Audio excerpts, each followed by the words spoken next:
Alors si à l'heure actuelle, vous êtes dans une situation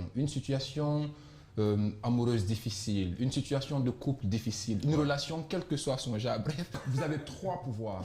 Si vous êtes dans un emploi et que vous n'êtes pas épanoui dans ce travail-là, que vous voulez une augmentation de salaire, vous n'êtes pas entendu par vos collaborateurs, vous avez du mal à imposer votre leadership dans votre environnement, vous avez trois pouvoirs. Vous voulez créer une entreprise, vous êtes déjà un entrepreneur. Pour réussir cette entreprise, pour impulser cette dynamique, vous avez trois pouvoirs. Vous êtes étudiant, vous êtes diplômé, sans emploi, à la maison, vous voulez trouver du job, vous avez trois pouvoirs. En réalité, ce matin, cette thématique, elle est magique. J'ai fait beaucoup de thématiques ici, mais ce que je partage ce matin, ça résume, si on veut, l'essentiel de tout ce que j'ai partagé ici. Je suis parti ce matin, avant de venir, à me poser la question de savoir si c'était la dernière vidéo que je devais produire. S'il y avait une seule vidéo que je devais produire durant tout le reste de ma vie, quelle devait être cette vidéo, quelle devait être cette thématique. Il ne fallait pas que ça soit long. Et finalement, je suis arrivé aux trois pouvoirs. Comme pour vous dire, les téléspectateurs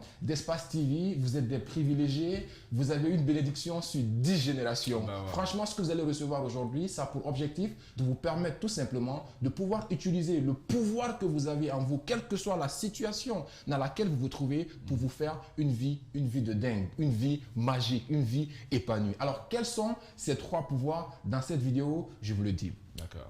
Alors, le tout premier pouvoir dont on dispose pour se créer une vie magique, pour se créer une vie dingue, pour se créer une vie épanouie, le premier pouvoir, c'est nos perceptions. Okay. Le premier pouvoir, c'est notre perception. Tu sais, Chiplo, on ne souffre pas d'une situation à cause de ce qu'est la situation.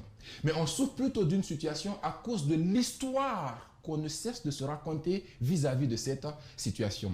Qu'est-ce qui fait que quelqu'un qui doit monter sur scène pour tenir une conférence, qu'est-ce qui fait que quelqu'un qui va s'asseoir dans ce studio-là, devant des caméras, des projecteurs sur la personne, qu'est-ce qui va faire que la personne va rater sa communication? Ça dépend de l'histoire que la personne se raconte bien avant de monter sur scène. Cette personne, avant de monter sur scène, elle se fait une représentation imagée, une représentation, si vous voulez, une visualisation de l'échec que la personne va connaître sur scène. Par exemple, à se dire, qu'est-ce que les gens vont penser de moi? Est-ce que je serai à la hauteur? Est-ce qu'il y a telle personne? Est-ce que j'arrive à son niveau, etc.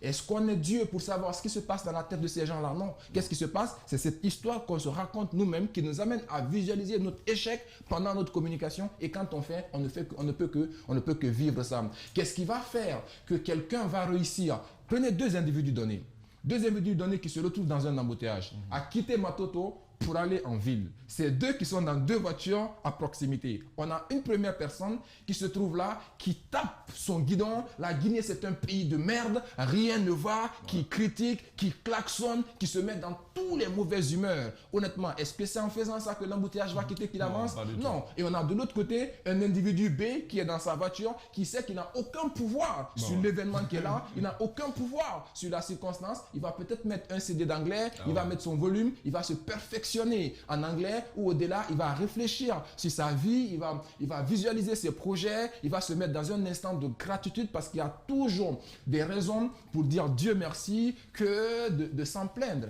Alors en fait, pour vous dire que ce n'est pas l'événement qui change la situation, ce n'est pas l'événement qui conditionne le résultat qu'on obtient dans notre vie, ce n'est pas encore moins la circonstance qu'on vit qui conditionne le résultat qu'on obtient dans notre vie, mais c'est plutôt notre réaction vis-à-vis de cet événement, notre réaction vis-à-vis de cette circonstance, notre interprétation de la situation qui se joue, qui va déterminer et influencer le résultat qu'on va obtenir.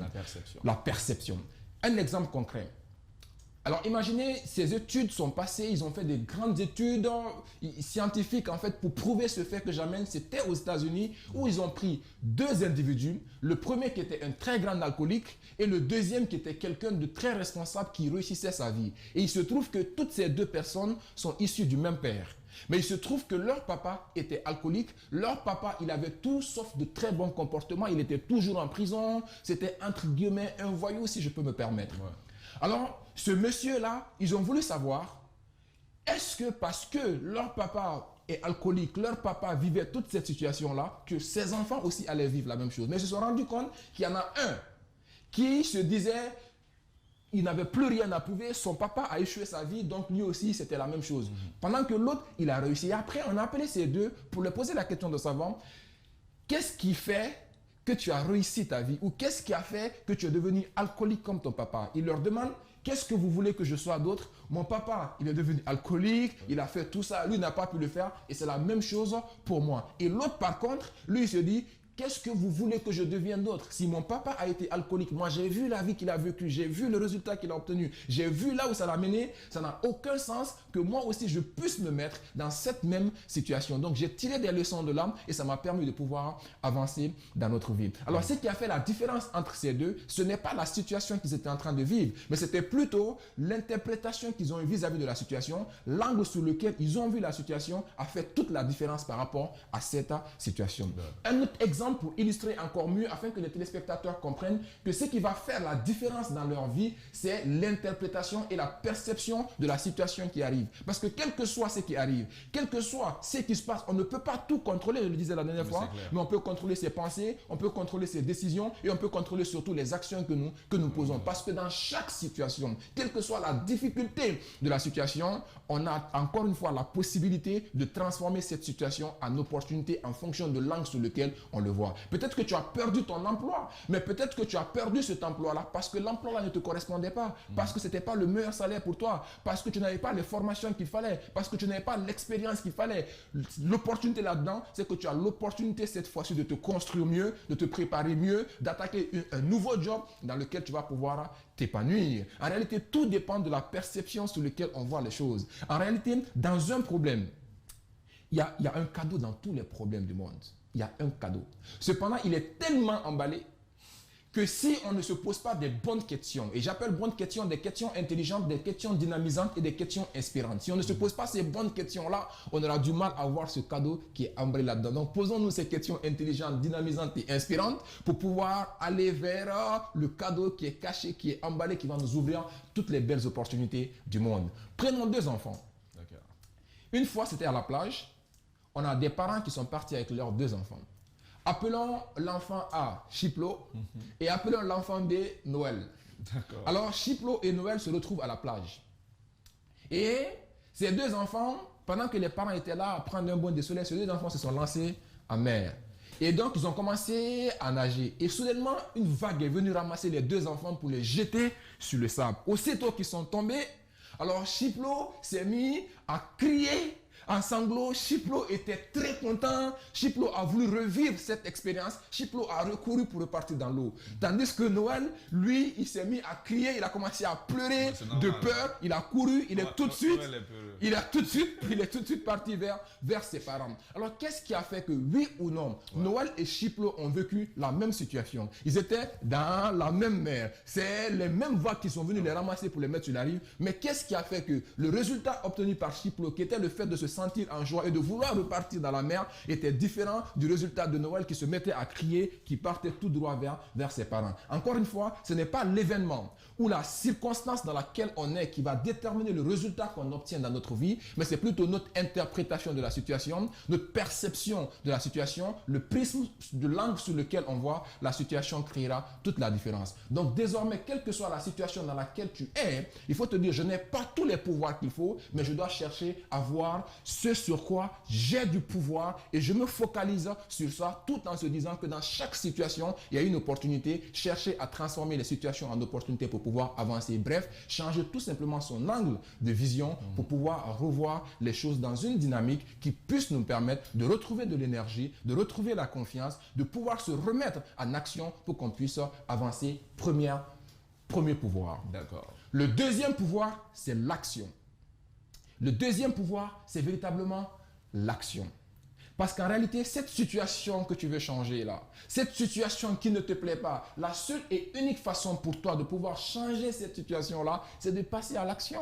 Et souvent, on commet des erreurs. On se dit, je n'ai pas la bonne idée pour commencer. J'attends l'idée toute parfaite pour commencer. Ouais. J'attends quelque chose, je veux faire quelque chose de très grand. Le jour où je ferai, j'aurai les moyens, je pourrai le faire. Honnêtement, Chiplo, Je ne sais pas. Mais quand on le fouille au fin fond, on viendra à cette conclusion. Quand vous prenez quelqu'un comme Lamine Guirassy, avant de créer Adafo Media, il n'a pas créé Adafo Media dans le but qu'Adafo Media va devenir ce qu'Adafo Media est devenu aujourd'hui avec Espace TV, Espace FM, Calac TV, Calac FM et Suite FM. Bah ouais. Il n'avait pas idée que ça allait avoir l'ampleur que ça allait avoir. Mais dans le processus, il a fini par se rendre compte que ça peut atteindre ce niveau-là. Quand vous prenez Facebook, c'était la même chose. Quand vous prenez tous ces grands entrepreneurs du monde qui nous inspirent, à la base, en commençant leur projet, là où ils sont à des niveaux qui nous inspirent aujourd'hui, ils n'avaient pas l'idée eux-mêmes qu'ils allaient pouvoir arriver là-bas, mais dans le processus, ils sont arrivés. Mais pour arriver là-bas, il a fallu qu'ils commencent à poser la plus petite action possible. Et quand je parle d'action, qu'est-ce qui fait que l'action, elle est efficace? 3 choses.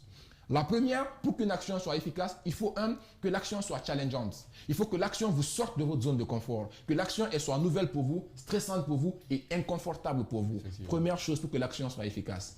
Deuxième chose, il faut que cette action s'inscrive dans une stratégie globale.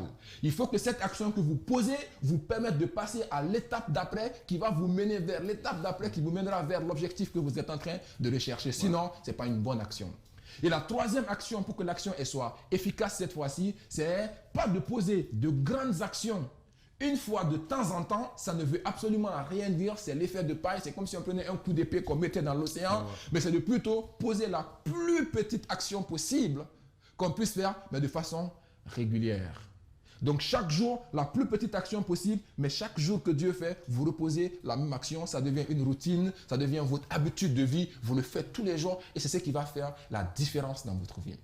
Et ce qui est important, posez-vous la question de savoir, parmi tout ce qui est en train d'arriver, parmi toutes les situations qui se présentent devant vous, vous ne pouvez pas tout faire, vous ne pouvez pas tout réaliser. Mais si vous commencez à citer par rapport à cette situation que vous voulez changer, posez-vous la question de savoir quelles sont les solutions possibles. Listez toutes les solutions possibles sans mettre de frein.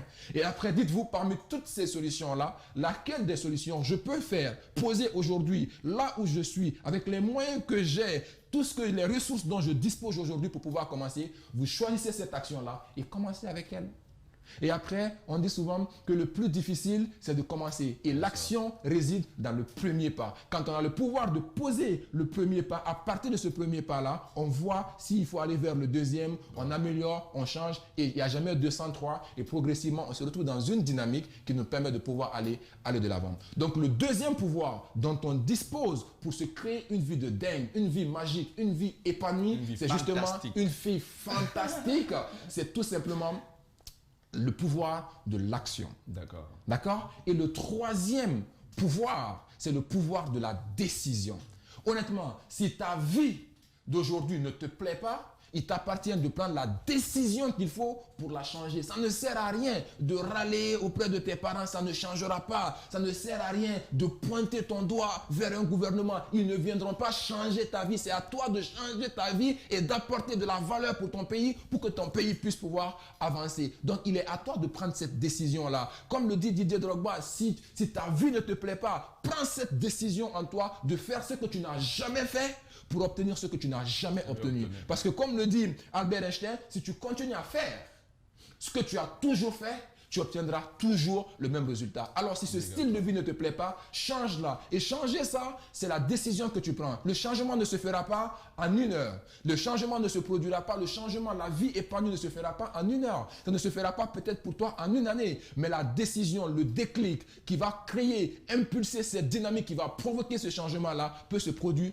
à travers un seul mot, peut se produire à travers une seule histoire, peut se produire à travers un seul livre que vous lisez, peut se produire à travers un message que vous recevez, peut se produire à travers un enfant que vous écoutez. Parce que je l'ai dit ici, c'est à 17 ans, pour la première fois, quand il a eu l'opportunité de serrer la main du président Kennedy, qui s'est dit que lui aussi, c'était possible pour lui de devenir président de la République. Je vais parler de Bill Clinton. Une seule histoire, un seul mot, un seul message, une seule phrase peut changer la vie d'un individu à jamais. Et donc, il faut accepter de prendre cette décision-là pour pouvoir changer sa vie. Alors, si ton couple ne te plaît pas, il t'appartient de prendre la décision qu'il faut pour que ça puisse s'améliorer en mettant ton pouvoir encore une fois sur ce sur quoi tu as du pouvoir, en posant les actes qu'il faut, en changeant ta perception de la situation pour que ça puisse avancer. Au lieu d'être là pour dire que la responsabilité, c'est à l'autre de l'assumer, à toi de changer ta perception pour dire, au lieu que l'autre n'assume 100 pour 50, j'ai assumé 50% des responsabilités,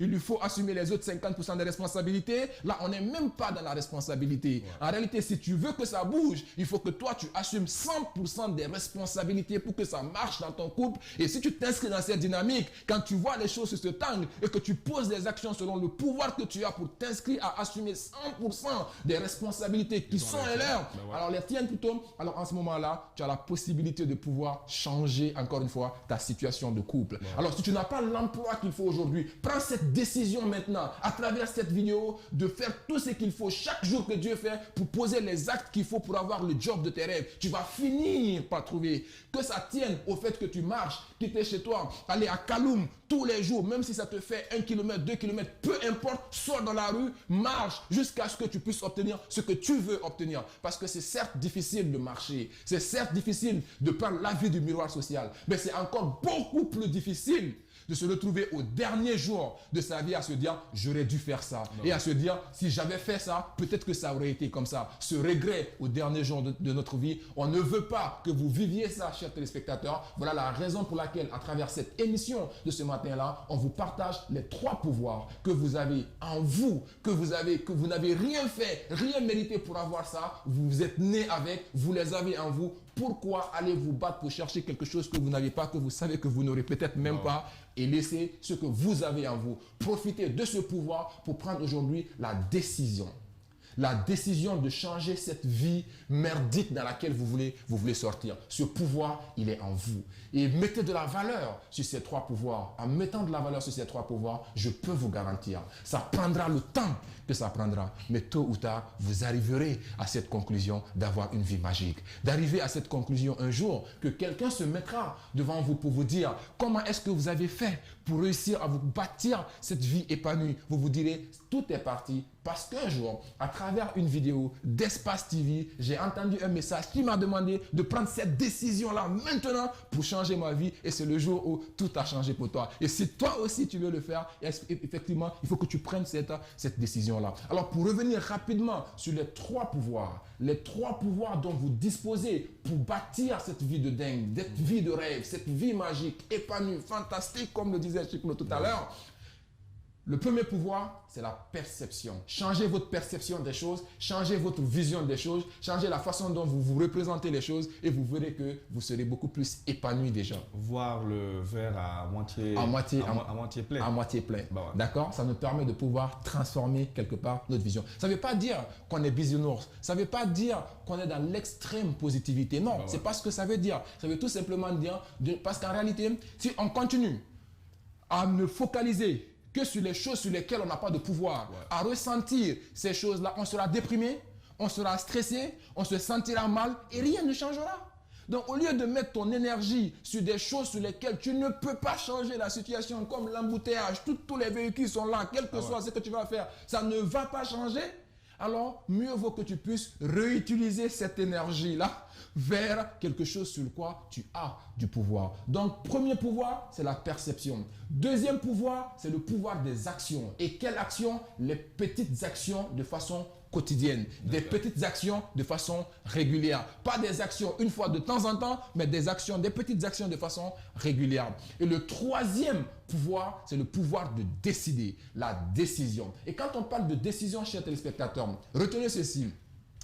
Qu'à partir d'aujourd'hui, en prenant de décisions, sachez que désormais, si vous venez prendre un gobelet d'eau que vous devez remplir pour boire, avant de remplir le gobelet d'eau, vous saviez si vous pouvez le finir ou pas. Donc, vous avez la capacité de doser l'eau dans le gobelet. Si vous avez rempli le gobelet et que vous avez commencé à boire, vous devez aller jusqu'au bout. Ça s'appelle apprendre à s'entraîner à aller au bout de ses décisions, s'entraîner à donner de la valeur aux décisions qu'on prend, s'entraîner à montrer à notre cerveau qu'on est une personne intègre. Sinon, ne prenez pas cette décision. Parce que tout simplement, encore une fois, une décision n'est pas source de discussion. Quand on a pris une décision, on l'a prise. Avant de la prendre, on a tout le temps de la mûrir, etc., etc. Mais une fois que la décision elle est prise, ce n'est plus une source de discussion. J'avais envie de faire ça, j'avais pensé comme ça aurait pu marcher comme ça. Ça s'appelle des excuses. Et il faut faire attention de ne pas tomber dans l'excusisme. Et il faut retenir que toutes ces raisons qui vous amènent aujourd'hui à ne pas pouvoir passer à l'action, toutes ces raisons qui vous amènent à vous raconter ces histoires merdiques, paralysantes, qui vous tirent vers le bas, à vous conter ces histoires-là, devraient être les mêmes raisons qui sont censées vous motiver à pouvoir passer à l'action pour aller finalement vers cette vie que vous recherchez. Donc, mettez de la valeur sur ces 3 pouvoirs. Rien que sur ces 3 pouvoirs, je vous assure, oubliez toutes les vidéos de développement personnel, oubliez tout ce qui se met sur le truc, mettez-vous sur le chemin, battez-vous et je vous assure, je n'ai pas encore de toutes mes recherches, j'en fais énormément, mais je n'ai jamais vu l'histoire de quelqu'un qui s'est dépassé tous les jours en s'améliorant, en se remettant en question, en se formant, en allant vers des mentors pour chercher à savoir, pour modéliser les gens. Quelqu'un qui a posé ses actes allant dans ce sens tous les jours pendant 10 ans non-stop et que ça ne marche pas pour la personne, ce n'est pas possible. Et il faut retenir que le but même d'un objectif, ce n'est pas de faire de cet objectif-là une réalité. Le but d'un objectif, c'est la personne qu'on devient dans le processus de l'atteinte de cet objectif-là. Je dis bien, quand Chiplo s'est fixé un objectif, le but de l'objectif que Chiplo s'est fixé n'est pas d'atteindre cet objectif-là lui-même. Non. Le but de l'objectif, c'est de permettre à Chiplo, dans le processus, la personne qu'il va devenir dans le processus d'accomplissement de cet objectif-là est plus important que l'atteinte de cet objectif lui-même. Entièrement d'accord. Juste une parenthèse pour appuyer ce que tu dis. En fait, moi, j'avais un frère, je le considère comme un frère, un grand frère, Prinsco. Il était animateur ici à Adafo Media, que son âme repose en paix. Je venais derrière lui à Suite FM, lorsque Suite était depuis Amdala et tout. Je le voyais faire, je le voyais animer et tout. C'est vrai que dans le quartier, moi, je présentais, je faisais des reportages de matchs de football. Mais je me disais, pourquoi pas Adafo, en fait C'est vrai qu'en ce temps, je n'avais pas le niveau même pour dire que je vais aller à Adafo. Mais je me suis dit, il faut que je mette toutes les armes de mon côté. Il y avait Espace Talent. J'ai participé à 2 fois à Espace Talent. C'est des compétitions qu'Espace organisait pour recruter. Il y a beaucoup qui sont arrivés ici. Dénicher des talents. Dénicher des talents. J'ai participé 2 fois. La première année, je n'avais aucune expérience. Mais je me suis dit, il faut que je parte. Je suis parti, j'ai été éliminé au premier tour. La deuxième fois, je suis revenu, j'ai été éliminé en demi-finale. Mais ça ne m'a pas découragé, au fait. Je suis parti vers d'autres radios qui étaient moins écoutées et tout, c'est vrai. Mais je me suis formé. J'ai accepté de me former. Je ne recevais rien. Je ne recevais même pas de transport. Un peu plus de 2 ans, 3 ans, je travaillais comme ça. Parce que je me disais, mon objectif, fallait que je parte à Adafo. Surtout lorsque Presco est décédé, que son âme repose en paix une nouvelle fois. Je me suis dit, il faut que je parte là. C'est comme si j'avais pris un engagement auprès de lui. Un sentiment de redevabilité vis-à-vis de la il faut que je parte à Adafo. Donc j'ai cravaché dur, je suis parti par 2 ou 3 radios et télé. Mais mon objectif, c'était d'arriver à Adafo, d'arriver à Espace, de rentrer dans les mêmes studios où rentrait mon mentor un peu en quelque sorte, Presco. Donc c'est comme si pour moi, c'était une obligation de le faire. Donc ce n'est pas forcément l'objectif que je me visais, mais c'est la personne que je suis devenu durant ce parcours-là. Parce que durant ce parcours, j'ai fait plusieurs radios, j'ai appris à faire de l'animation. Je ne suis pas parfait comme tout le monde, mais j'apprends continuellement tous les jours. Donc, cette personne que je suis devenu a fait que j'ai pu atteindre cet objectif aujourd'hui, grâce à Dieu. Et après, tout le processus après, j'ai cherché à contacter la mine. Donc, ça n'a pas été facile. Aujourd'hui, je suis là, Dieu merci. C'est parce que ça a été tout un processus. Tout un processus. Donc, tout un processus. Merci d'appuyer avec le témoignage de la Chiplo. Et je saisis cette opportunité pour adresser un message à ces personnes qui me demandent souvent, vu que mon numéro est souvent affiché, quand ils m'écrivent, c'est pour me dire, j'ai envie de devenir un animateur, j'ai envie de travailler à Espace, est-ce que tu peux me mettre en relation avec la mine? Je vais vous donner le secret aujourd'hui. Vous voulez être en relation avec la mine? Vous voulez travailler avec Adafo? C'est simple, arrêtez de chercher la mine. Arrêtez de miser sur la mine pour que vous soyez à Adafo. Misez sur votre valeur. Travaillez dur. Produisez de la valeur. Produisez du résultat. Soyez quelqu'un qui a énormément de valeur sur lui. Si vous avez de la valeur, ce n'est plus à vous d'aller chercher la mine. C'est la mine qui vous cherchera parce qu'il a besoin de ces talents comme vous pour les mettre en valeur parce que quelque part, c'est un entrepreneur et l'entrepreneur cherche la personne qui va venir impulser la dynamique dans son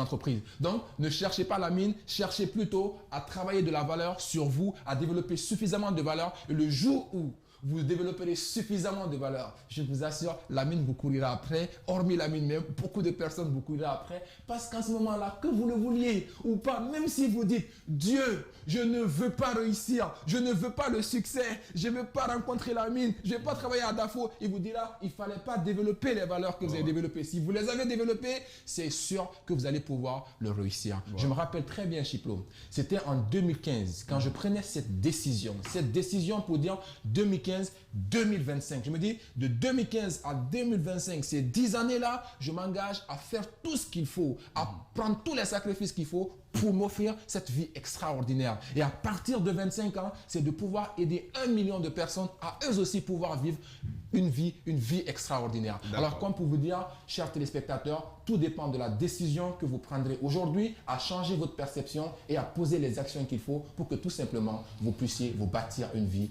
de dingue.